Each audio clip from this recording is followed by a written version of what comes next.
Apalagi kita lihat sekarang Mas Habib itu stigma sosialnya sangat kurang mendukung ke arah menghenti merokok. Iklan rokok di mana-mana. Iya. Kita lihat iklan rokok ini rata-rata menggambarkan rokok itu sebagai suatu aktivitas yang manly, macho, menantang, tantangan, ya kan? Nah, ya kalau iklan rokok itu pasti Mendaki gunung gitu ya? aktivitas berselancar, ya petualangan. Jadi terkesan keren, apalagi kalau dilihat oleh anak-anak kita.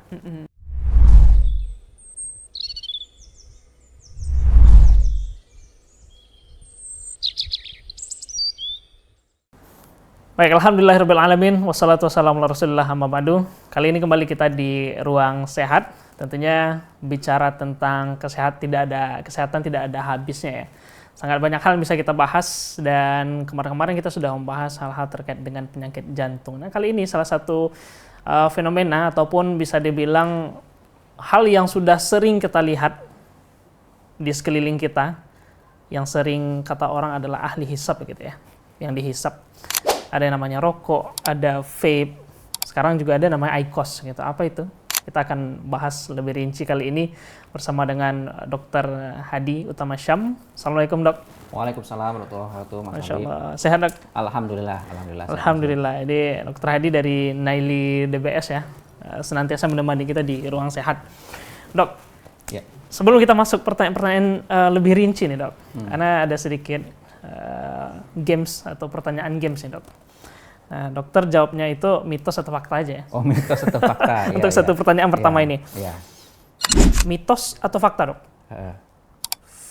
Vape lebih aman daripada rokok biasa? Mitos. Langsung jawab. Langsung, mitos itu. Kok gercep banget jawabnya, Dok? Iya. Kenapa, Dok? Masuk kita nih, kenapanya? Karena ini menjadi salah satu masalah ya, yang menurut saya masalah kesehatan yang mungkin dunia sedang menghadapi saat ini. Oke. Kita belum selesai dengan masalah rokok, muncul vape yang awalnya itu digadang-gadang bisa menjadi salah satu alternatif untuk strategi berhenti merokok. Oke, strategi Awalnya. berhenti merokok. Oke. Ya, karena dia kan tidak menggunakan pembakaran, terus nikotinnya bisa diatur-atur dan segala macam. Ternyata setelah diteliti, ternyata justru banyak mudarat-mudarat yang jauh lebih berbahaya daripada rokok. Oh. Pada vape ini. Baik. Bahkan muncul penyakit yang ditimbulkan oleh nge-vape. Namanya itu istilahnya popcorn lung. Popcorn lung. Popcorn lung. Jadi kalau di Gimana ronsen penjelasan itu paru-parunya bentuknya putih kayak popcorn begitu. Aduh. Nah, itu pasiennya sesak napas berat. Nah, kalau bahasa medisnya itu namanya bronchiolitis obliterans. Itu karena kerusakan saluran nafas akibat uap dari vape itu. Karena uap vape itu ternyata isinya bermacam-macam yang bahkan di rokok aja nggak ada, di situ ada. Nah, gitulah. Jadi makanya saya begitu Mas Habib tanya tadi, ini mitos atau fakta, saya langsung jawab mitos. Mitos, gitu. tegas mitos. Iya, mitos. Ya ternyata walaupun ya konsepnya pasti berbeda ya, antara rokok kalau kita ketahui itu ada proses pembakaran Ya, gitu ya. betul. Kemudian yang dihisap itu adalah udara yang mengandung sangat banyak zat-zat adiktif yang terkadang tidak persis seperti vape, tapi ternyata di dalam vape itu ada liquid ya, Dok ya. Iya, jadi pada prinsipnya kan vape itu terbagi menjadi dua komponen ya. Oke. Yang pertama adalah atomizer, itu yang suatu alat untuk mengubah liquid menjadi uap ya, atau vapor, makanya namanya vape. Vape, oke. Nah, terus ada baterai dan alat pemanasnya. Nah, itu liquid tadi kan isinya tuh ternyata bisa macam-macam, Mas Habib. Kalau yang Anda tahu nih kan ada rasa-rasanya nih. Rasa lah. Selain rasanya apa Betul. aja? Jadi kandungannya. Kandungannya. Kalau rasa kan bisa dibuat katanya rasa anggur, rasa stroberi segala macam ya. Tapi rasa bubble gum. Tapi isi di dalam kandungan di dalam liquidnya yang akan dibuat menjadi uap oleh alat itu ternyata untuk kandungan nikotinnya saja misalnya. Oke. Bisa rendah, bisa tinggi. Kita nggak tahu. Baik. Nah, jadi tergantung dari cairan yang kita masukkan ke dalam alat tersebut. Terus isinya nikotin, bisa zat-zat lain. Narkotika, bisa. Kadarnya Obat bius, bisa dimasukkan ke dalam gitu ya? situ. Nah, makanya mungkin fakta ini, kalau tadi kan mitos. Fakta yang terjadi sekarang, di negara-negara tetangga kita itu contohnya Singapura yang paling ketat ya, itu sudah melarang masuknya vape. Sudah dilarang? Dilarang. Oke. Dilarang untuk vape itu beredar di Singapura. Kenapa? Karena mereka menemukan fenomena baru dari vape ini. Jadi ilmu pengetahuan berkembang, teknologi berkembang, kejahatan pun berkembang, ya kan? Nah, jadi vape dulu yang isinya itu sebatas hanya mungkin cairan-cairan yang berperisa atau mungkin cairan-cairan yang berisi nikotin, ya. Sekarang ternyata bisa dimasukkan obat bius atau narkotika ke dalam situ. Jadi banyak fenomena anak-anak atau remaja nge-vape itu jadi tanda kutip fenomena zombie. Ya seperti terbius, seperti hilang kesadaran, seperti termenung-menung, ya. Nah, sehingga itu sudah dilarang sekarang. Dan mereka mengatakan sekarang obat cuman mungkin beberapa jenis obat bius aja yang bisa dimasukkan. Nanti kita nggak tahu narkotika, morfin segala macam bisa dimasukkan juga ke situ. Nah, jadi faktanya saat ini seperti itu. Jadi vape ini bisa dibilang minimal sama berbahaya dengan rokok atau bahkan lebih berbahaya lagi. Iya. Karena memang media dari vape ini apapun bisa dimasukin ya. Iya, bisa divariasikan liquid yang dimasukkan ke dalam vape itu. Dok, terkadang ketika kita berbicara tentang merokok gitu ya, seperti yang disebutkan di awal tadi sudah sangat lumrah kita lihat orang di tempat umum merokok begitu. Betul. Sedangkan kalau kita lihat baik itu dari fatwa ulama Lajnah Daimah di Arab Saudi ataupun fatwa MUI itu menyebutkan bahwasanya kalau fatwa Lajnah Daimah ini tegasnya dok, bahwasanya ini haram gitu. Haram ya. Haram. Kalau di fatwa MUI disebutkan tidak terkandung unsur di dalamnya itu adalah suatu hal yang wajib, sunnah dan juga mubah gitu. Berarti cuma itu dua pilihannya. Dua pilihannya gitu, makruh dan haram gitu. Tentu ini nggak ada yang baik ini. Dua-duanya kita hindari lebih bagus kan ya. Walaupun kita memegang pendapat bahwasanya ini suatu hal yang haram ya dok ya. Tapi di sini disebutkan bahwasanya haram di sisi yang dilihat oleh para ulama di Indonesia adalah di MUI ini adalah dilarang untuk dihisap di tempat umum. Ini saja gitu. Kita langgar kebanyakan rata-rata di Indonesia begitu. Tentu ini satu hal yang belum diindahkan begitu. Betul. Gimana dokter melihat fenomena hal ini? Iya, ini kembali lah, ini fenomena sosial ya. Kalau secara aturan yang saya tahu di Kota Padang bahkan itu sudah ada peraturan gubernurnya yang melarang untuk merokok di tempat-tempat tertentu seperti rumah sakit dan tempat-tempat fasilitas umum ya. Ini tapi kita lihat sehari-hari orang yang merokok ini seperti tidak tahu ya bahwa ada aturan tersebut sehingga mengacukan. Jadi kadang-kadang di depan tanda dilarang merokok itulah orang merokok. Nah, ini memang tantangan bagi kita Mas Habib. Ya, tenaga kesehatan untuk mensosialisasikan, untuk tidak letih-letihnya mensosialisasikan bahaya tentang merokok ini, terus ke peraturan-peraturan merokok yang tidak boleh merokok ya, tentang kepada masyarakat. Ya memang samalah seperti narkoba. Jadi bagi penggunanya memang terasa nikmat, tapi kita tahu bahwa rokok itu membawa kerugian yang sangat besar bagi penggunanya dan juga orang di sekitarnya. Ya, banyak kita lihat kasus di rumah sakit anak-anak terkena radang infeksi paru-paru. Itu pemicunya adalah ternyata setelah digali, ternyata orang tuanya baik yang laki-laki, biasanya laki-laki itu bapaknya merokok di sekitar dia.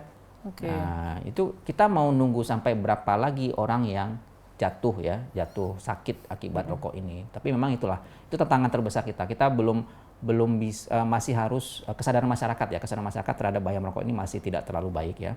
Apalagi kita lihat sekarang Mas Habib, itu stigma sosialnya sangat kurang mendukung ke arah menghenti merokok. Iklan rokok di mana-mana. Kita lihat iklannya ini, iklan rokok ini rata-rata menggambarkan rokok itu sebagai suatu aktivitas yang manly, macho, menantang, tantangan, ya kan? Ya kalau iklan rokok itu pasti mendaki gunung, aktivitas berselancar, ya pertualangan. Jadi terkesan keren, apalagi kalau dilihat oleh anak-anak kita. Nah, inilah mungkin minimal dari kita ya, dari keluarga kita, dari orang-orang tua di rumah, mari sama-sama kita tingkatkan kewaspadaan terhadap kewaspadaan kita ya, pemahaman kita terhadap bahayanya merokok ini. Nah, kalau misalnya kita tanya dok kepada orang yang merokok, rata-rata mungkin jawabannya nggak jauh ya dok. Antara kenapa kamu merokok itu jawabannya kalau bukan karena orang tua saya yang merokok, yang pertama jawabannya. Yang kedua itu adalah teman saya yang merokok. Atau juga bahkan ada yang jawab, dokter aja ada yang merokok. Nah, Oh, ini iya, iya. Iya, kita iya, mau tanya nih betul. kepada dokter. Iya, iya. Nah, fenomena seperti ini, bagaimana dokter memandang hal ini, Dok? Gitu. Sedangkan kita kalau ditanya ya ke pribadi kita masing-masing ataupun terlebih tenaga medis yang tahu terhadap apa namanya itu, Dok, efeknya, tentu hati kecil kita menjawab ini satu hal yang merugikan. Tapi Betul. kenapa ini bisa tidak diindahkan gitu, Dok? Nah, menurut dokter gimana nih?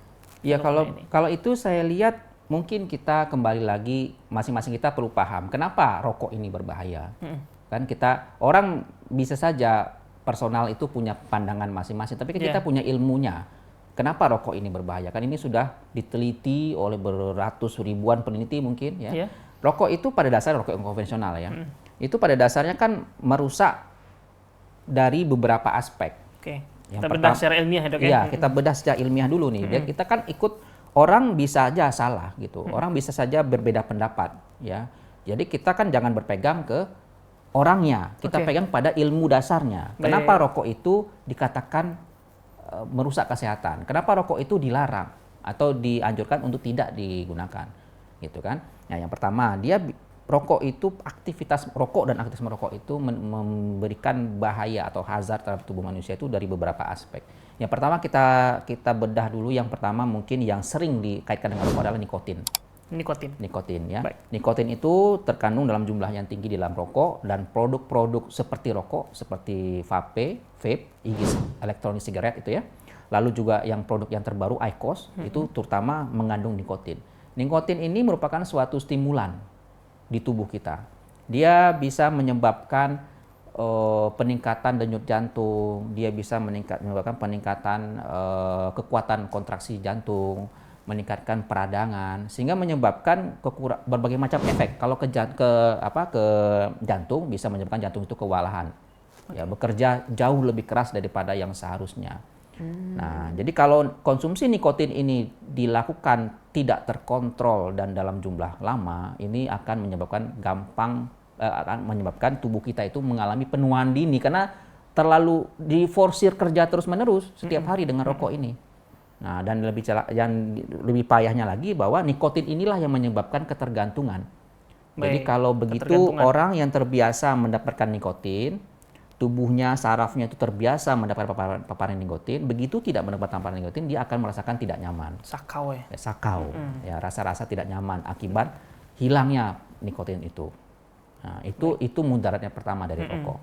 Yang kedua juga produk pembakarannya ya. Akibat pembakarannya itu timbul ada satu gas buangannya namanya karbon monoksida. Itu menyebabkan mengganti posisi oksigen di dalam darah kita. Sehingga tubuh kita ini akan dalam kondisi kekurangan oksigen terus-menerus. Kekurangan oksigen yang kronik. Menyebabkan peradangan di berbagai tempat, ya, respon peradangan di semua tempat di tubuh kita. Dan juga menyebabkan kerusakan tentu pada jantung akibat itu. Lalu yang ketiga juga rokok konvensional itu mengandung selain karbon monoksida, dia mengandung karbon, mengandung zat-zat yang bisa menyebabkan kanker atau dikenal dengan karsinogenik ya. Ada banyak, kalau kita baca di selebaran rokok ada ratusan zat yang terkandung di dalam rokok yang bisa berpotensi menyebabkan kanker. Pemicu. Ya, pemicu kanker. Lalu juga zat-zat efek dari pembakaran itu yang disebut dengan radikal bebas, yang mana dia itu semuanya itu bisa masuk beredar dalam darah dan merusak dinding dalam pembuluh darah. Baik. Sehingga menjadi cikal bakal terjadinya serangan jantung, stroke, gagal ginjal, dan sakit kaki, penyakit pembuluh darah kaki. Nah, jadi secara umum rokok itu dari 3 jalur itu, dari nikotinnya, dari karbon monoksidanya, dan dari zat-zat lain seperti radikal bebas dan zat penyebab kankernya. Nah, kalau dari ketiga hal ini kan tidak ada yang bermanfaat. Nggak ada sama sekali. Ini tiga-tiganya racun semua, gitu kan? Benar. Betul ya. Jadi ya mungkin itu kita bisa menjawab sendiri sebenarnya. Apakah masih mau merokok? Nah, itu. Aduh, sebenarnya memang perlu dijelasin secara detail nih, Dok. Iya. Efek ke tubuh kita, baru kita sadar terkadang ya, Dok, ya, seperti itu. Tinggal kita saja mencerna sebenarnya apa sih yang kita hisap itu, apa sih yang dihisap oleh para perokok itu, kita paparkan asal kita mau terbuka mata dan hati kita. Oh, ini loh ternyata yang dihisap. Memang mungkin kata orang, menambah devisa negara, memberikan lapangan kerja. Tapi yang kita hisap ini racun gitu. Iya. Tidak ada manfaatnya, tidak ada penelitian menunjukkan bahwa ada manfaat merokok. Tidak ada. Benar. Nah, ini pada kondisi apapun, rokok ini memberikan mudarat. Nah, kalau kita bicara masalah devisa negara, berapa banyak uang BPJS di Indonesia aja lah ya, Yeah. BPJS yang dihabiskan untuk mengobati penyakit-penyakit yang timbul akibat merokok. Klaim dari itu ya, klaim dari pasien ya.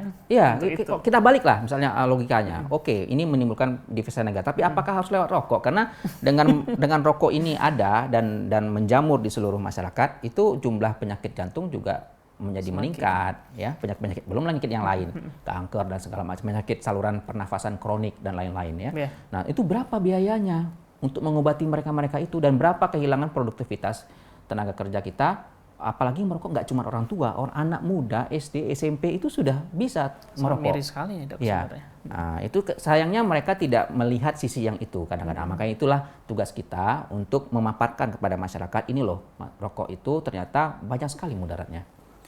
Nah, menarik Dok sebenarnya kalau kita bahas, Dok. Dan terkadang sempat kita melihat juga ada mitos yang populer juga nih, Dok. Adanya rokok herbal. Rokok herbal itu istilahnya itu rokok tanpa nikotin gitu, Dok. Nah, ini apakah efeknya sama dengan rokok biasa atau nggak ada ruginya kalau kita mencoba atau bagaimana, Dok sebenarnya? Kalau rokok herbal yang saya pahami, Mas Habib, itu ya memang bukan tembakau, setahu saya ya, ada yang lain. Nah, itu tentu kalau sama-sama dibakar, tentu akan menghasilkan Asap gitu ya? asap dan sisa-sisa pembakaran yang sama dengan rokok. Ada karbon monoksidanya, ada zat-zat karsinogeniknya, atau paling tidak ada radikal bebasnya, yang mana itu kalau dihirup, tubuh kita ini kan tidak ada filter untuk asapnya. Tidak dirancang untuk menghirup asap kan gitu ya. Tapi organ tubuh kita yang susah ya. Iya, masuk asap keluar bersih kan, tubuh kita tidak dirancang untuk itu. Benar-benar. Nah, jadi dia tentu akan mengendap di dalam kan. Nah, dari segi situ saja kemungkinan akan menyebabkan masalah yang mirip-mirip rokok. Mungkin kalau rokok herbal tidak mengandung nikotin. Nah, ya. Cuman kalau saya, Mas Habib, mungkin akan lebih membahas tentang turunan rokok tadi, vape sudah kita bahas. Satu lagi IQOS. IQOS, oke. Nah, IQOS ini sedang marak juga ini di pasaran ya. Lebih mudah dibawa gitu ya. Lebih mudah dibawa, digadang-gadang sebagai rokok tidak berasap. Nah iya. Ya, karena jadi, kepanjangan saja kalau kita lihat nih, Dok, di internet IQOS ya, itu apa tuh? artinya atau akronimnya itu adalah I quit ordinary smoking gitu ya. Oh, jadi seolah-olah sebagai iya. solusi nggak rokok lagi nih gitu, Dok. Rokok ordinary ya. Jadi rokoknya sekarang luar biasa, gitu. Tidak berasap gitu ya. Iya, ya memang efek buruk dari rokok ini kan bukan cuma asapnya. Tadi ada nikotinnya. Nah, IQOS itu walaupun tidak memberikan asap, jadi IQOS itu adalah batang tembakau yang dipanaskan. Dihangatkan ya. Kalau misalnya di literatur dikatakan kalau rokok biasa dibakar itu suhunya bisa sampai 900 derajat Celcius. Kalau IQOS itu hanya sampai 300 derajat Celcius. Dipanaskan sampai suhu 300 derajat Celcius, uap tembakaunya itu keluar mengandung nikotin, itulah yang dihirup. Nah, ya.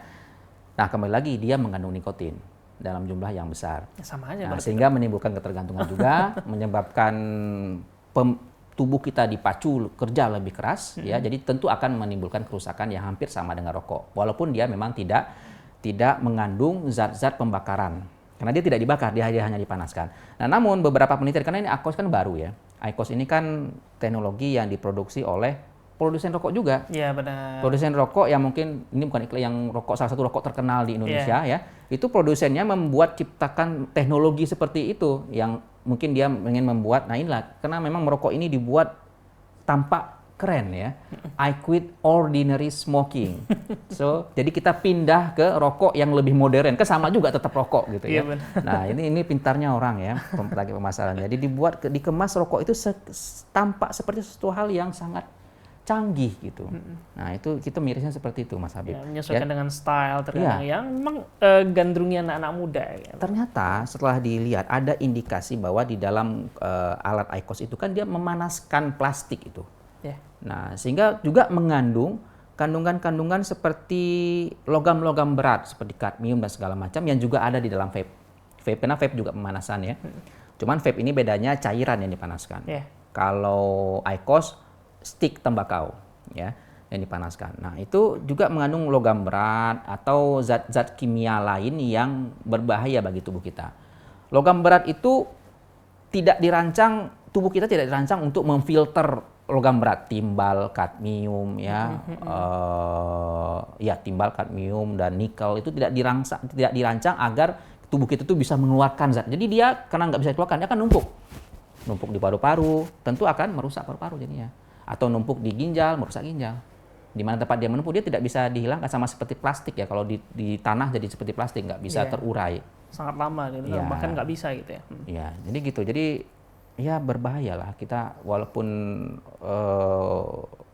covernya tampak berbeda, tapi ternyata mengandung bahaya mudarat yang sama dan mungkin jauh lebih berbahaya daripada rokok konvensional.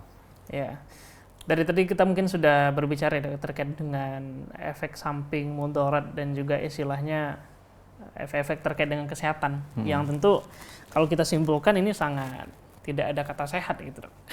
Iya, tidak ada manfaat lah. Tidak ada manfaat gitu. Ya. Nah sekarang, Dok, tentu sebagian dari teman-teman kita mungkin yang pernah merokok gitu ya, memiliki keinginan besar untuk keluar dari apa istilahnya zona mereka sekarang sebagai seorang perokok. Kalau tadi ada IQOS, kalau sekarang mereka tuh I want to quit. Nah, ya. Dari zona mereka merokok itu, Dok. Nah, solusinya apa nih, Dok? Yang bisa kita kasih tips kepada teman-teman kita ini dari sisi medis dan juga mungkin dalam pola kehidupan kita yang bisa membuat kita itu nggak kecanduan lagi, karena dokter mengatakan bahwasanya ternyata nikotin itu menyebabkan kecanduan. Ya. Nah, selain tentunya yang utamanya adalah memang memohon kita kepada Allah SWT. Usaha-usaha yang bisa kita lakukan apa nih, Dok? Dari lingkungan kita, kesehatan kita pribadi.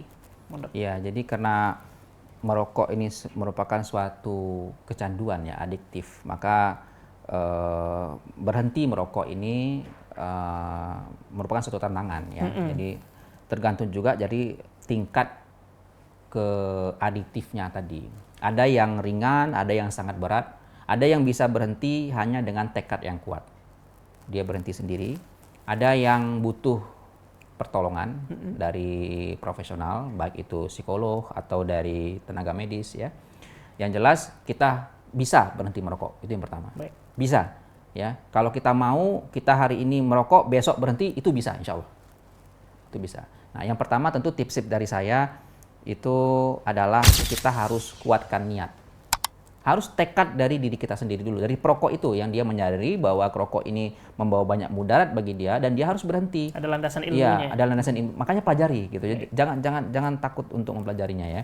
Mempelajari, tadi kita sudah paparkan beberapa teori tentang rokok, bahwa rokok itu memiliki banyak mudarat ya, mudarat, bahaya, hampir tidak ada manfaatnya ya.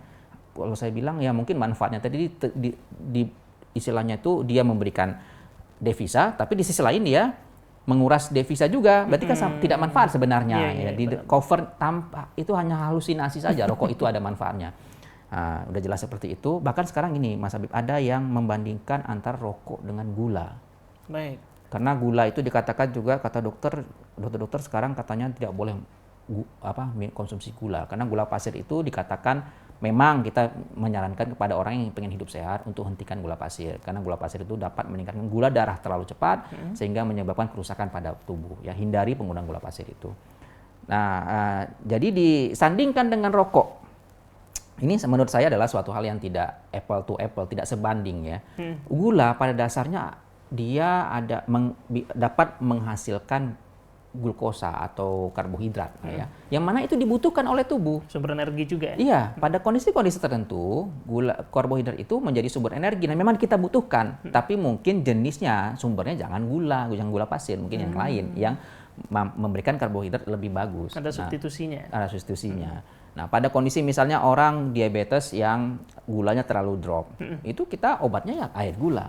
Jadi gula ini masih ada manfaatnya, sementara pada kondisi-kondisi tertentu. Sementara rokok ini tidak ada manfaatnya. Nah, ini betul-betul murni mudarat. Maka itu harus kita hentikan. Kita harus sadari, terutama bagi para perokok, rokok bisa merusak diri kita sendiri dan orang-orang yang di sekitar kita. Anak kita, saudara kita, istri kita, suami kita, orang tua kita, semua bisa terkena mudarat keburukan dari rokok ini. Nah, dengan mengetahui kenyataan itu kita punya tekad kuat untuk berhenti. Nah, terus yang kedua, kita tadi ya ada namanya peer pressure ya, ada faktor lingkungan, faktor pergaulan. Kita jauhi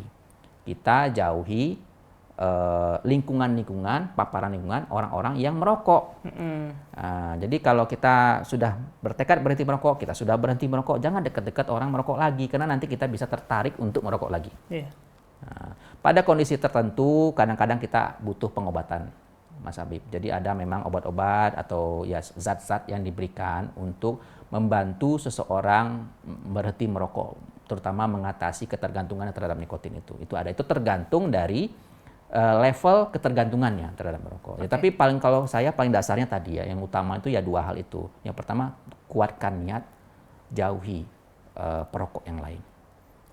Itu. Tentu kalau seandainya kita memiliki dua hal tadi, minimal itu bisa menjadikan kita lebih modal semangat yang lagi besar untuk berhenti merokok. Baik Dok, perbincangan sangat menarik Dok. Alhamdulillah kita sampai di penghujung Dok, dan mudah-mudahan tentunya apa yang sudah kita bahas pada kesempatan kali ini bisa didengarkan oleh pemirsa dimanapun yang menyaksikan, baik itu ada keluarganya yang mungkin saat sekarang ini masih merokok gitu ya, ataupun pribadi dari kita masing-masing yang tentunya sudah dijelaskan secara detail terkait kesehatan. Tentu tidak ada dari kita pribadi yang ingin sakit, dan juga itu merupakan satu hal yang kita hindari ya Dok ya. Ini mungkin satu poin Mas Habib yang ingin saya sampaikan, bahwa merokok itu kan menyebabkan penyakit jantung. Banyak hal yang lain, contohnya darah tinggi, gula, kolesterol. Tapi merokok ini satu-satunya penyebab penyakit jantung yang berdiri sendiri atau disebut dengan independen. Jadi orang bisa sakit jantung hanya karena merokok, dan dia tidak butuh usia tua. Jadi orang bisa, ada seseorang yang merokok dari SD misalnya, bisa kena serangan jantung usia 20-an tahun.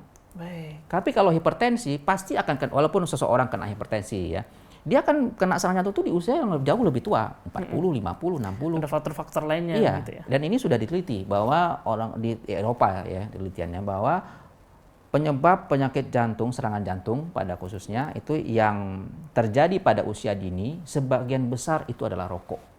Karena rokok ini bisa dapat dari usia muda. Kalau gula, kolesterol, tensi itu biasanya butuh waktu untuk menjadi parah.